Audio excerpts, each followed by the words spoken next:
Hey, everybody, what's going on? This is your man, Big B, Brian Hanley. Welcome back to Steelers Almighty. Today, we got a special guest, our main man, Nick Farabaugh. He is everywhere covering the Pittsburgh Steelers, ladies and gentlemen. So, we wanted to bring him in, talk a little bit about what's gone on the first four games and a little bit about what can happen the rest of the season. So, appreciate Nick giving us our time today.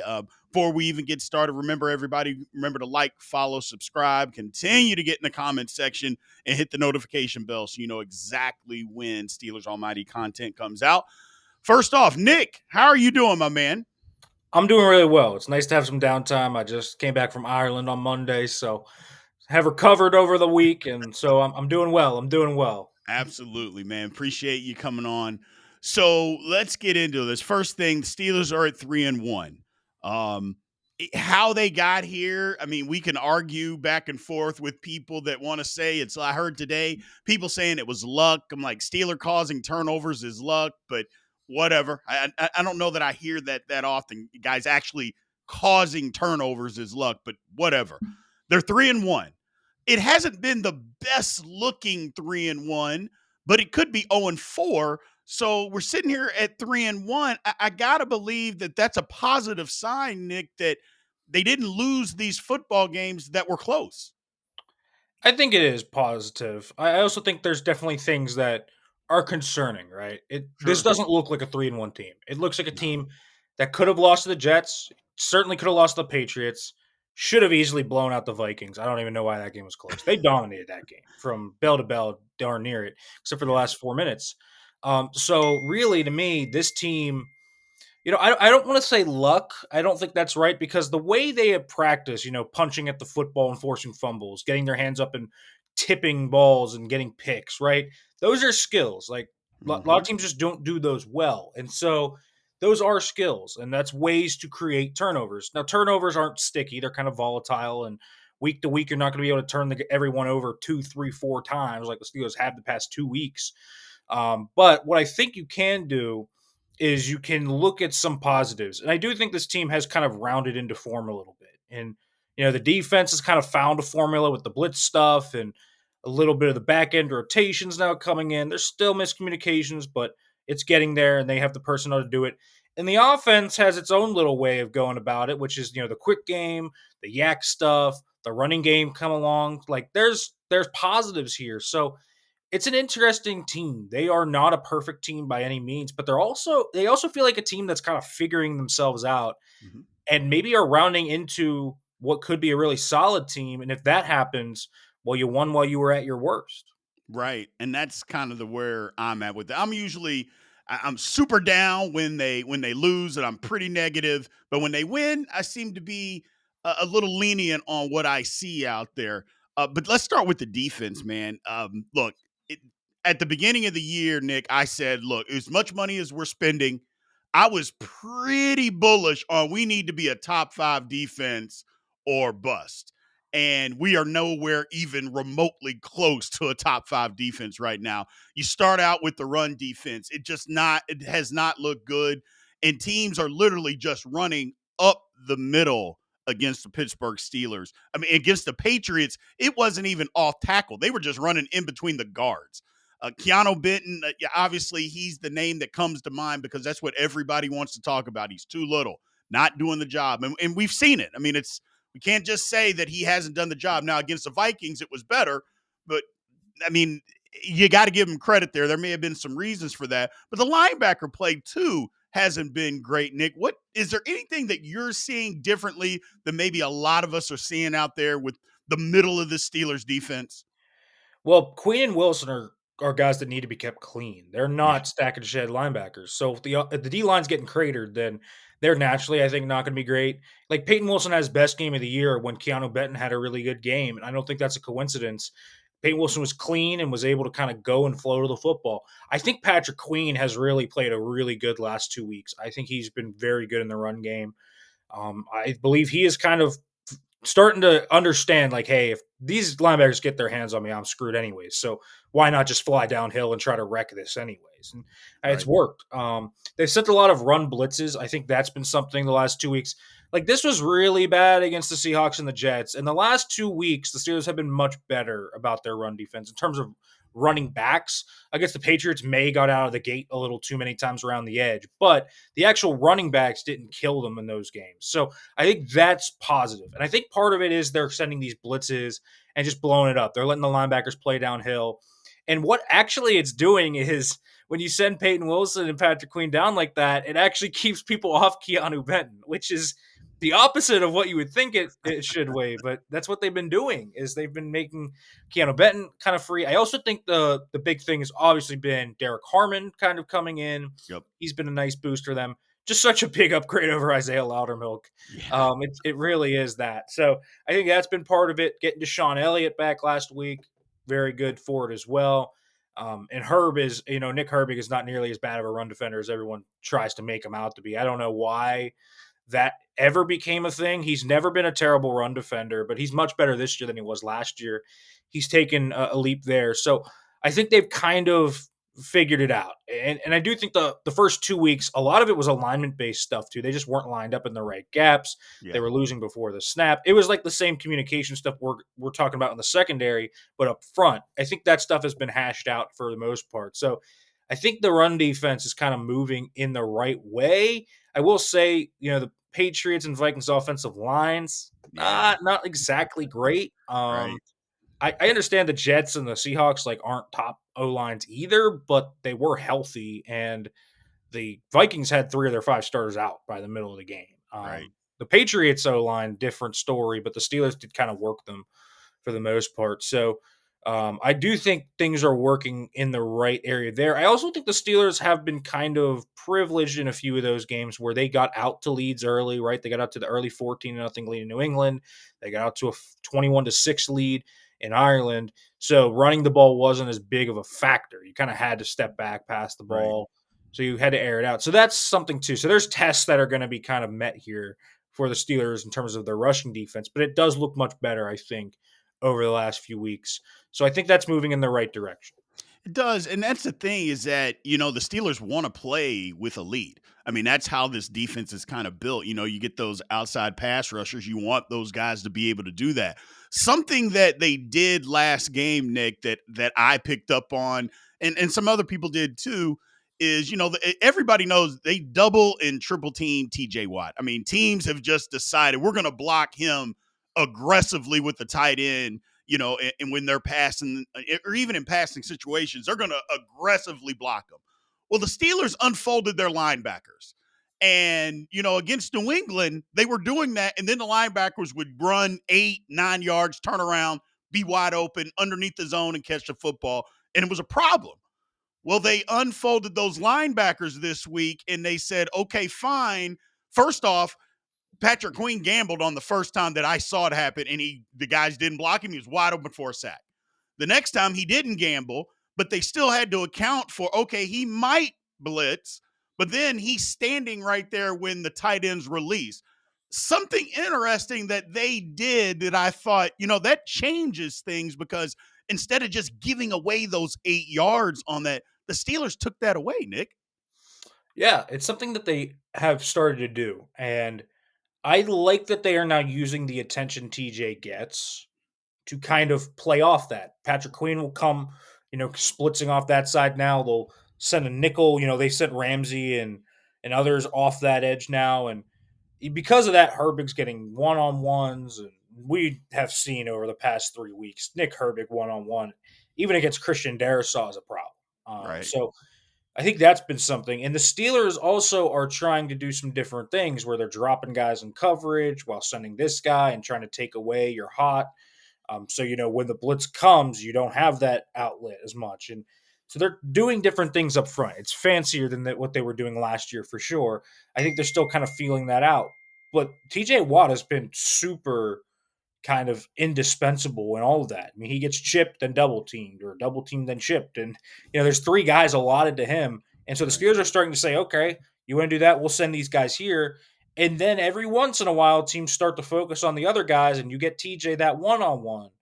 And then the TJ production comes. Why does he have 3 sacks over the past 2 weeks? Exactly. It's because they're starting to focus on Patrick Queen and focus on these other guys. And Derek Harmon has been really good in his one-on-ones, and Cam and Herbig are still so productive that every now and then TJ Watt gets a chance, and he's just uber productive when he does.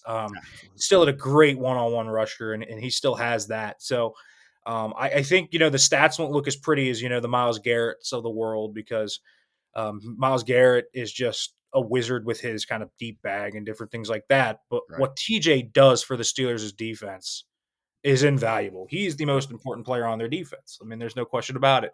And so working him, you can work him in tandem with your coverage now, and you can do so many different things with him kind of there. Absolutely. So let's move to the secondary. I mean, secondary's beat up. Guys are going to be out. Jalen Ramsey's going to be out. You're finally, I suppose that JPJ is going to be back. It's we'll see as far as everybody else, but guys are beat up. Darius Slay, I just feel like he's going to play all season hurt. He just keeps getting beat up, but it's football. So what happens? So here's a name to throw out there. Corey Trice coming back. Nick, I have been high on Corey Trice for the last 2 years, but the man unfortunately just cannot stay on the football field. I assume that he's going to be coming back this following week.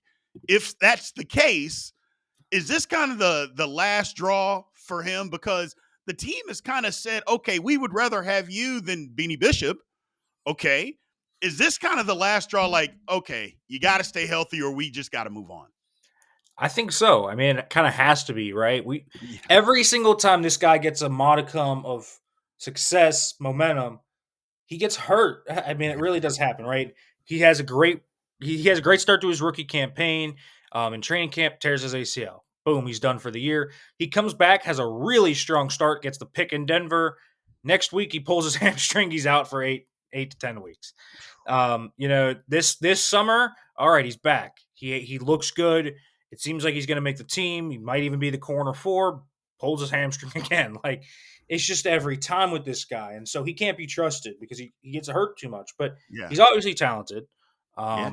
And I mean, the one game he actually played and started in, he was singled up on Jamar Chase about 60% of the game. So that's not exactly an easy assignment in your No. first NFL start. And as the game went on, he got better and better. I really do think he's a good player. So it kind of just depends on where things go there. But this is his chance, right? And so he'll probably come off IR, and the Steelers will say, "All right, let's see what you got, Corey. Like it's your time." And Right. especially if Jalen Ramsey's hurt and is going to be out for a few weeks, and it seems like he probably will be. You're going to have Eccles more so in the slot. So you're going to have Trice probably outside more. So you're just going to have a lot of options there. And if Corey Trice doesn't stay healthy or gets hurt again, it's hard to trust him again. I would imagine that would be the end of his tenure in Pittsburgh.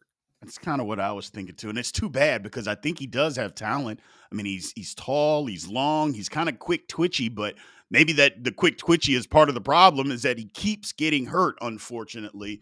Like I said, it seems like they want him to win an opportunity and win maybe not the job, but a job.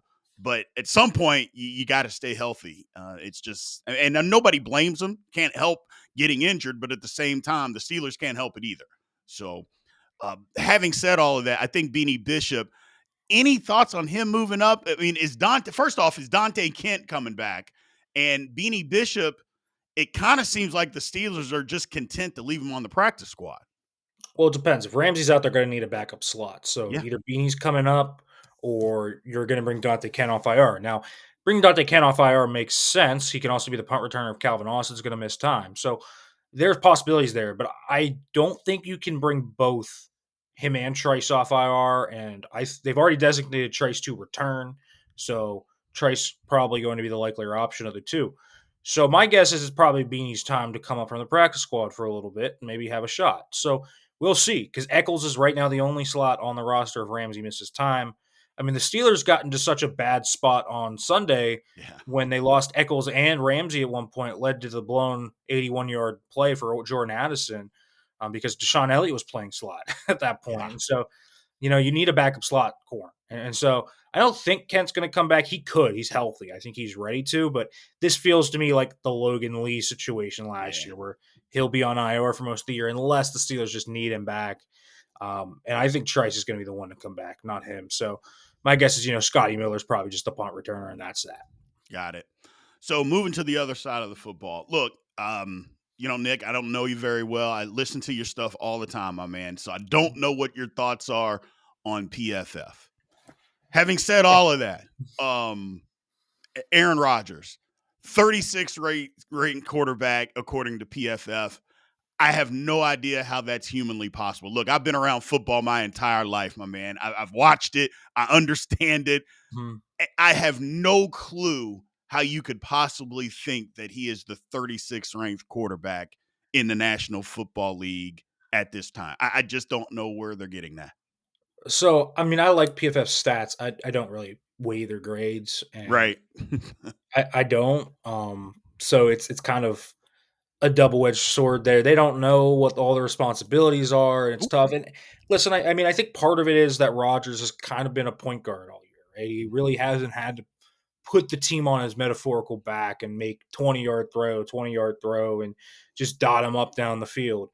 It's been a lot of quick game screens, yak, and I mean, I don't think anyone has. I don't. I think in relative to his yards, I don't think there's anyone in the NFL that has a higher percentage of their yards after the catch than Rodgers. So they're thinking he's a yak merchant. Basically, what you know what I mean? They think Mm-hmm. he's being carried by DK and Right. Jalen and those guys, and that when he throws the ball down the field, bad things happen, and it's kind of been true to a degree. When you look at kind of him targeting between 10 to 20 yards, 5 turnover worthy plays, 2 picks, like it has been great. But I also think I don't understand why him just being a good point guard gives him 36th Right. overall. Um, yeah, that doesn't make much sense to me. He's certainly been better than the 36th best quarterback in the league. And I also don't think it grades what he's been doing from a mental standpoint. I think he's Mm-hmm. been such a great wizard at the line of scrimmage. There were multiple times in that Vikings game he caught Brian Flores' defense mid shift and they just got a free play because someone was wide open. It happened multiple times. He's caught them in offsides, 12 men on the field, different teams in that area. He does a great job kind of hot routing, sliding protections, doing different things. He's just been so good at the line of scrimmage. So he's kind of in this veteran point that has just been really smart. Right. It's like when in like the later stages, in those Kobe years when you had Derek Fisher as your point guard, Mm-hmm. basically, or something like that. Like when you have those top guys that even if he's not what he once was, he's very effective at what he does. Now, is there going to come a time where he's probably going to have to air the ball out and is going to have to do that? I think so. But I mean, they have him. I think out of the qualified quarterbacks, I think he's literally dead last. He's behind Jake Browning. He's Yep. behind Carson Wentz. Yep. He's behind Spencer Rattler. Yep. Like he's behind all these guys. He's behind both Brock Purdy and Mac Jones. He's behind literally every JJ Bryce McCarthy. Young. Right, JJ McCarthy. He's behind. I mean, are you telling me seriously right now, based off the play you've seen, you would take any of those guys I named over Exactly. Aaron Rodgers? I mean, I can only imagine it. Not like we watched Mac Jones play really well last night. I can only imagine what Kyle Shanahan would think if he had Aaron Rodgers to run that offense. Exactly. I'm just saying. So yeah, I think Aaron Rodgers has been very solid in what he's been asked to do. I don't think he's been a top 10 quarterback or anything. He's just been a really good point guard, and that's what the Pittsburgh Steelers need right now. So that is what he's done, and certainly I think he's done that quite well. Well, and I mentioned this last game is that he just did a good job of playing quarterback. Yes. Of being good at the position. It's not always, and I know people they always look at quarterback and think, well, if you didn't throw for 275 yards, what did you really do? Well, as you just pointed out, there are so many other things that you can do at the quarterback position that he's doing that I don't know that we've seen that in a while, Nick, out of the quarterback position from the Pittsburgh Steelers. It's been a minute since we've seen somebody just play the position that way. Having said that, I know he's getting a little beat up, early on in the season. What are the chances that we get another year out of him? And this is just a hypothetical, obviously. And again, the hits are going to have to stop. He can't continue to get beat up like the way he's getting beat up. Having said that, is there a chance we get another year from Aaron Rodgers? I mean, I can't rule it out, but because I think he's really having fun, and I Right. think that's something. I think the Jets organization kind of beat him down a little bit, and it is that organization, and it Yeah. beats a lot of people down. But I think it really did beat Rodgers down. I think if he was going to play this year, it was only going to be for a place where he felt he could find that joy. And Right. I think he feels like he has found it in Pittsburgh. He's having fun. You see him doing all of those celebrations and the pointing on the tush push and Yeah. different things like that. And I think he feels like he is wanted, he's respected. He loves playing for Mike Tomlin. I Mhm. think there's a chance. I also think, maybe he's 41 going to be 42. Some point you gotta call it a career. If he feels like this is his last hurrah and he feels satisfied with that, go for it and he might call it a career. So we'll kind of see where things go. But I do think he's found some rejuvenated energy, which Sure. is maybe it's almost like a rebirth of Aaron Rodgers having fun. And I mean, every time you would watch him in Green Bay, obviously he was having fun. The championship belt celebrations, Yep. taunting Bears fans. I mean, he loved those teams. And I think, he's found some peace here, some football peace, if you will, with the Steelers. So I can't rule it out. I don't think it's the likely option right now, but certainly if they have a really good year, win a playoff game, and he feels like he has another year in him and he wants to do it, sure. I can't rule it out. Absolutely. So last weekend, or last week, we saw Kenneth Gainwell step in for Jalen Warren and play well. And not just running the football, catching the football, pass protect. I mean, he played a really good football game. He helped his offensive line. The offensive line was pretty good. We'll get to them, but he helped them too because it's not just okay. There's a hole I'm running. Sometimes you got to set up blocks, things of that nature. I think he just played the position very well. Having said that, is this just going to be a year with the way that he played? Are the Steelers going to just say, you know what? If Caleb Johnson, if we have an opportunity to get him a carry or two here or there, we will. But as long as we're still in this thing and we got an opportunity, it's Jalen Warren and Kenneth Gainwell, and we'll just fit in Caleb Johnson where he fits in. I mean, yeah, we've seen all three of them play, and he's been clearly the third back. Yeah. I mean, Gainwell has been. I know a lot of people give Kenny G grief because of how much he's played compared to Warren, and I think the absurd week one snap count where he played 29 snaps and Jalen played 24 is just absurd. Yeah. Warren is a star. I really think Jalen Warren. I think, to be quite frank with you, if I had to name an offensive MVP through 4 games, it would be Jalen Warren. I think he's been that good. He has been so good in space. He's having one of the best tackle breaking seasons in space by a running back in the last 5 years right now. I mean, that's his pace. He Right. broke 9 tackles in that New England game. Like he only averaged like 3 yards per carry, but it He was all did. him. And so he's played so well. Kenny G is just a really solid player. He's not a star, but he catches the ball well. You can line him out of the backfield. He's got good vision. He runs hard. He's got good contact balance. He's very smart in pass pro. He does everything well at a baseline level. And you saw that last week where it was just really solid, good running back. And then Caleb Johnson right now, everything's just kind of going 100 miles per minute with him. He's all over the place and frazzled. He finally had some really nice runs against the Vikings, and I think that will build his confidence. But until he showcases in practice and in games, in those 2 carries, let's pop a big one off one of those 2 carries every now and then. Rome wasn't built in a day, and I think No. that is kind of what you have to look at with Caleb Johnson is you have a project here to work up with his confidence now after the kickoff snap, after what happened just in the preseason where it felt like he was overthinking everything. He just doesn't feel like he's playing naturally right now. And so I think naturally you will give him a few carries here and there just to make sure he's still in there and adjusting the speed of the game. But he clearly is the running back 3 right now. He is not better than either Kenny Gainwell or Jalen Warren, but I know he has talent to do that and be better than that. So, hey, if by the end of the year, and we're in December right now, and all of a sudden he's kind of the light goes on for Caleb Johnson, we start to see what we thought we were, and we start to see what we saw at Iowa, then you can, I think, cross that bridge. But right now, those are the 2 guys you have to utilize in the backfield. Yeah, I mean, they've clearly been the better guy, and I think I mean, you're obviously right. You can see it on Caleb Johnson's face. He just seems like everything is just moving way, way too fast. Got to slow down for him, and it happens. Some people I think a lot of times we get caught up in, okay, as soon as you get in the NFL, it's got to click.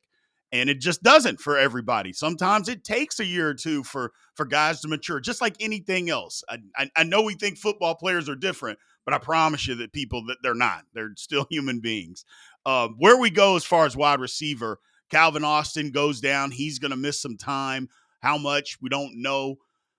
Look, Roman Wilson's still around. I'll be honest with you though, Nick. I mean, we saw it in the game. Now, maybe with more practice time, Roman Wilson will get the call. But when it happened, they went to Scotty Miller, and Scotty Miller was the guy there in that spot. Is that going to be the case? Are they going to trust Roman Wilson, or are they going to go get a guy? My guess is they probably end up going with Scotty Miller. I think he's been the guy that's kind of stood out to them, right? Mm-hmm. I think when you look at it, this has been a guy that they have really been impressed by this Sure. summer, and he had a great summer, and there was no doubt about it. He was better than Roman Wilson. Yep. I think he's the most natural route runner that they have Mm-hmm. outside of Calvin Austin. So I think naturally he makes a lot of sense to be the guy. Now, I look at the options on the market, and I'll be real with you, ain't that many. Mm-mm. It's not plush. Mm-mm. You know, Tyreek was the flashy option, and Right. then obviously he gets hurt. So unless you're waiting until the deadline and you're trying to hope, Chris Olave wants out of New Orleans, or maybe the Raiders keep going down this road and they trade Jacoby Myers or something like that, your options right now really are like Alan Lazard, Curtis Samuel, Alec Pierce, or you go on the free agency market, you try out the fossil of Odell, Tyler Boyd, Mm. DJ Chark. Like none of these names are going to Mm-mm. change this fortune. Samuel might be the one that I'd be interested in. Curtis Samuel, he's a little bit of an interesting player, I think, because he is the same archetype as Calvin. So if Calvin's going to miss like a lot of time, I'm okay with going to get Curtis Samuel for Right. a conditional seventh. Who cares? So that's fine, but I kind of okay with just rocking, especially if he's missing like 1 or 2 games, or who Right. knows, maybe he doesn't miss any time. It's possible. If he misses like one game and is back, Thursday night, or even if he misses these 2 games and is back against the Packers, you don't really need to spend draft capital. I think they'd be fine with Scotty Miller. I think Scotty Miller's pretty good and actually will be fine. Skoranek has his role. And then Roman Wilson, we'll see what can happen there. He has really not done a lot and has been asked to do a lot. Hasn't been the subject of kind of getting plays drawn up for him. He kind of is not, he's not a well rounded player right now. And he does one thing really well, speed. And they just have so much speed in the room that they haven't needed to utilize him. Right. Um, so we'll see where that goes. And then you can call up, Keyshawn Williams, who looked good in the preseason, or Isaiah Hodgins, who's had success in the past. So I think they're going to be fine. As long as Calvin's not like going on IR, then I think you're fine to just work with what you got. I kind of think that's what they're going to do. And then they'll reevaluate it closer to the deadline and say, hey, who's out there? What do Mm-hmm. we need? And maybe you can then swing a bigger name in there at that point when more teams have clarity about where they'll be. Right. And it's just wild with Roman Wilson because you heard all offseason how much they liked him, how much better he was than last year. You see some flashes in preseason, and then when the games start, it's like they don't trust him. And I'll be honest with you, Nick, I was like, you know what? Let's do it all 22. Let's break down what he's doing. I couldn't find enough plays that would even make it credible to say, you know what? He's open a lot and they're just not going to him. That is not the case. He's not open that often. There was a few times that Rodgers just went a different way, and okay, yeah, he was open, but I couldn't get to 10. And I'm like, dang, man, what is going on? I mean, is it just not clicking for him, Nick, or is it a case that maybe he's just not as talented, and this is what it is? He's clearly their wide receiver 5. Yeah. I mean, he is. We are talking about somebody right now that is just not really polished. He doesn't run routes that well. He runs them very rounded. He's not really a natural outside receiver. He can block, but you have a better blocker in Skoranek, so he doesn't bring that. And again, if he was like the only guy in this room with great speed that could win on crossers, I think it's a different story. I think you have him in there and have him do what he did in the preseason, right? Right. Why have him do that when DK Metcalf exists? You know the touchdown that Metcalf had, the 80-yard touchdown? Roman Wilson would have been asked to do that in the preseason. But when you have a 6'4" guy that runs a 4.33, just have him do it or have Calvin do it, right? Calvin's Right. fast too. And Scotty's just a better route runner and it has better details that Rodgers is going to like. So he just doesn't fill a void there. I do think if Calvin's out, you can ask him to start doing some of the crosser stuff and start getting those chunk plays. But he just doesn't. What role does he bring that these other guys don't do? And I think that's the biggest thing. Like it's the same thing when we talk about the tight end room and what do John Smith and Pat Freiermuth do that's different from one another? They're the same guy in a lot of respects, right? And so one of them gets phased out, or they both don't get utilized the way they should, and that's kind of what Roman Wilson is kind of facing right now. Is he just doesn't bring any unique qualities to the room that they don't already have. Right. Yeah. It's unfortunate. Third round pick. You'd like to see a third round pick from a year ago do more, but it just is what it is at this point. Shifting to the offensive line. Look, it's been bad. The first three games, first three games, you could just say it's just been bad. We do an all 22 breakdown of the O line every week, and the fundamentals are, Lord have mercy, they're just all over the place. Sloppy, bad hand placement, footwork out of this world.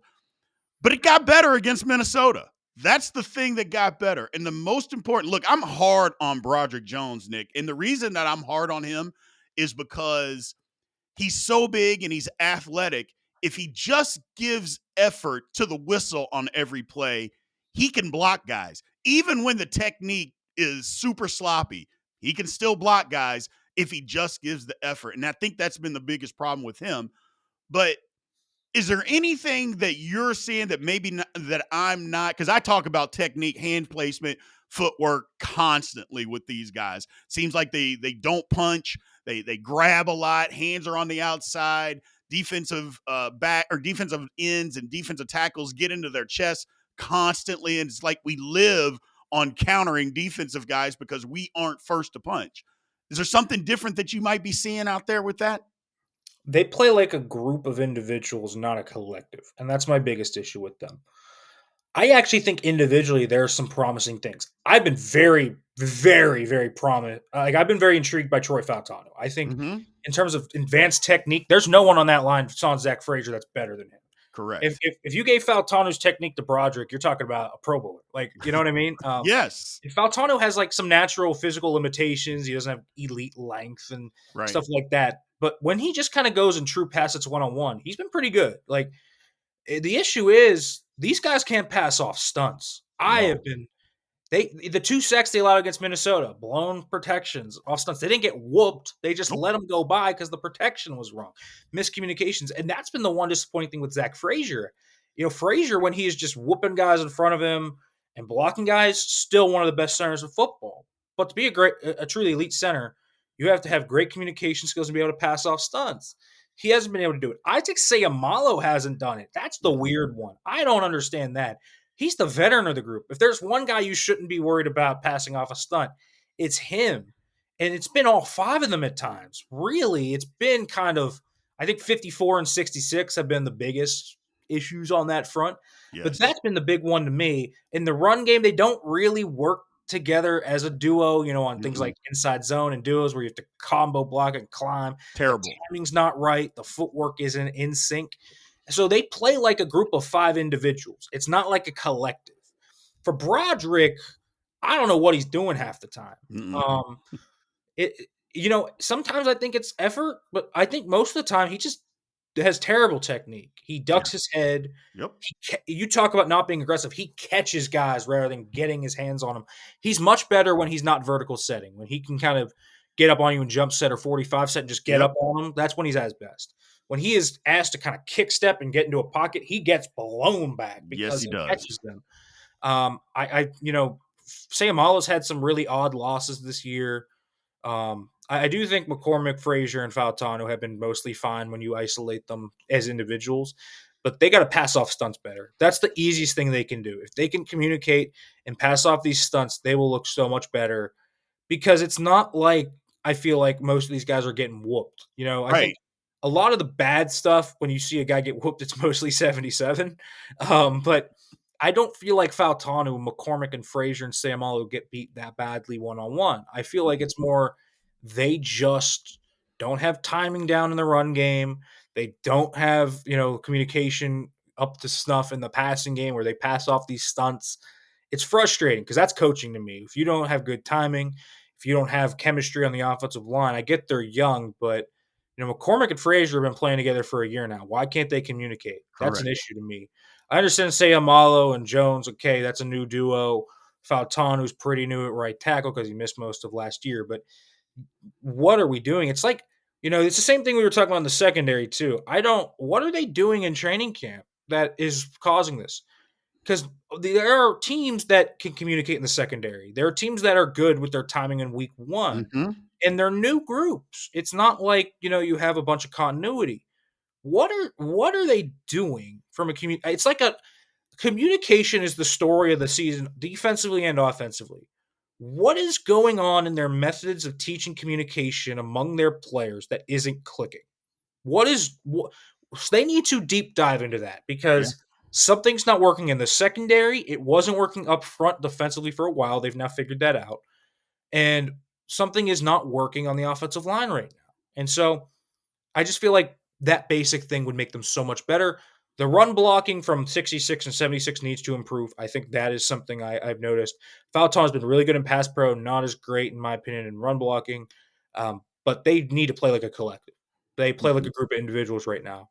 And for a Yeah. guy like Pat Meyer, who is, talk through things, talk about it more than like rep it, rep it, rep it, that should look better. That should look more seamless because otherwise you're just talking and not getting through to your players, and it doesn't feel like there is a lot getting through to them. Correct. They're not.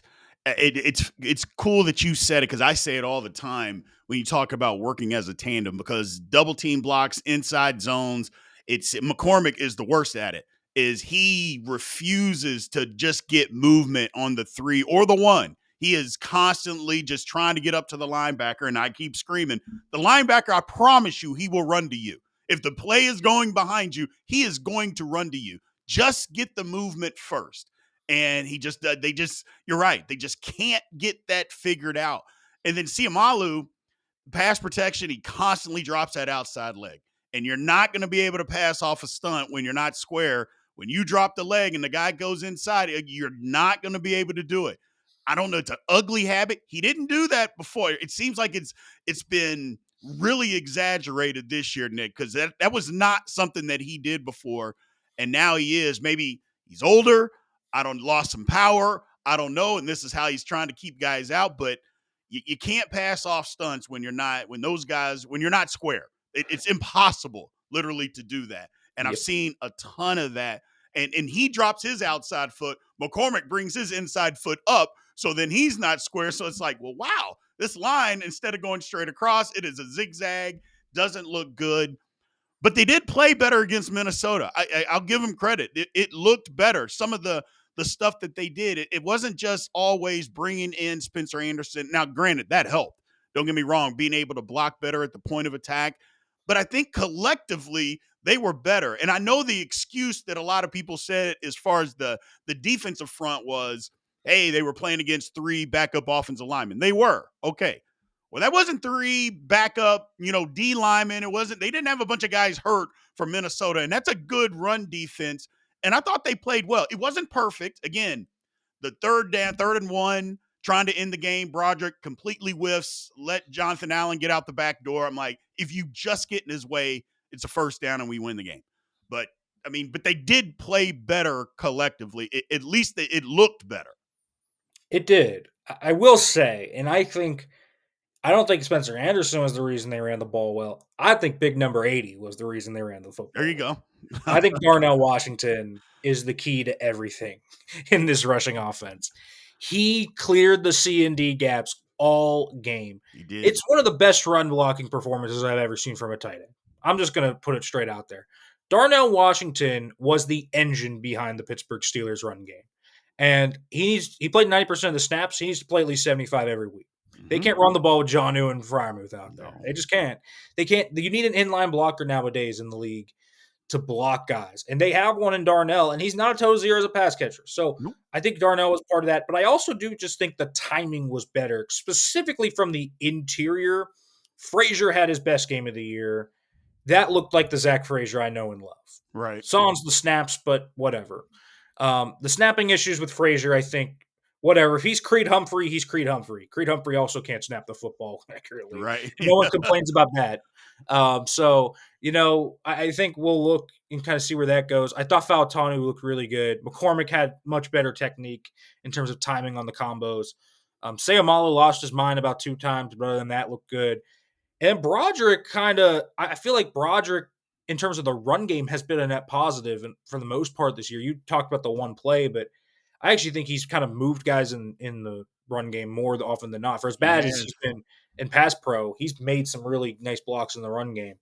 And the Steelers have just kind of simplified the run game for them. They're running some more counter stuff, so there's some more gap stuff. I don't really understand why they don't lean more into gap. I mean, I this to me is an athletic line. And here's the thing, you say Sam Allen lost a step. Every time he goes in space, he looks good. He It's like, does. He does. every time he's on a screen, I'm like, Sam Allen is like 31 and he's still moving. So I don't understand why they don't pull guys. When they pull guys, it looks way crisper. I think this is such a good in space offensive line that loves to play in space. Fautanu in space looks great. I would love Mhm. to see him more in space. They just simplified things: inside zone, outside zone, counter, duo, things like that, where they just jutted them up. And I mean, you're talking some of those are mano a mano, and they just cratered them. I mean, Yeah. Hargrave, Allen, Dallas Turner, Jonathan Grenard could not stack up to them. So Nope. really good stuff from the Steelers offensive line, but also I'd be remiss if I didn't mention big number 80 because I truly think Darnell Washington is the reason the run game was off the ground, and I think he needs to play way more. Yeah, yeah. People on the channel, and myself included, just are screaming it. It's like, look, we love Johnu, we love Pat, but they just can't block. And I mean, even when you run away, they can't cut off the backside. And if you can't cut off backside, and we are so gap or not gap, but zone oriented when we run the football, those guys are making the plays. It's like you can't run the football if those guys can't do their job. I mean, and like you said, at some point, Darnell Washington just has to be out there more because, again, he can catch the football when you actually incorporate him into catching the football. Is he going to be as dynamic as those guys? No, but I don't think he has to be. Number one, and he's so big, he can catch the ball. And let's not kid ourselves, he's light on his feet for 265 pounds. I keep saying, I He's showed over. a clip, Nick, of them lining up next to Broderick. I'm like, he's bigger than Broderick. Now, you see him every day. He is a bigger man than Broderick Jones, and Broderick Jones is listed at 315. This 265 stuff, they just got to stop. They got to stop. It's crazy.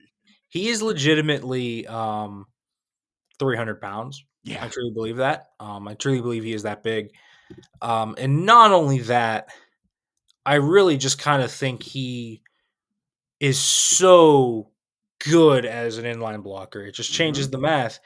And listen, the Steelers are going to run 12 personnel way more than any other team. Their 12 personnel this week was just 7 offensive linemen with with a lot of Spencer Anderson.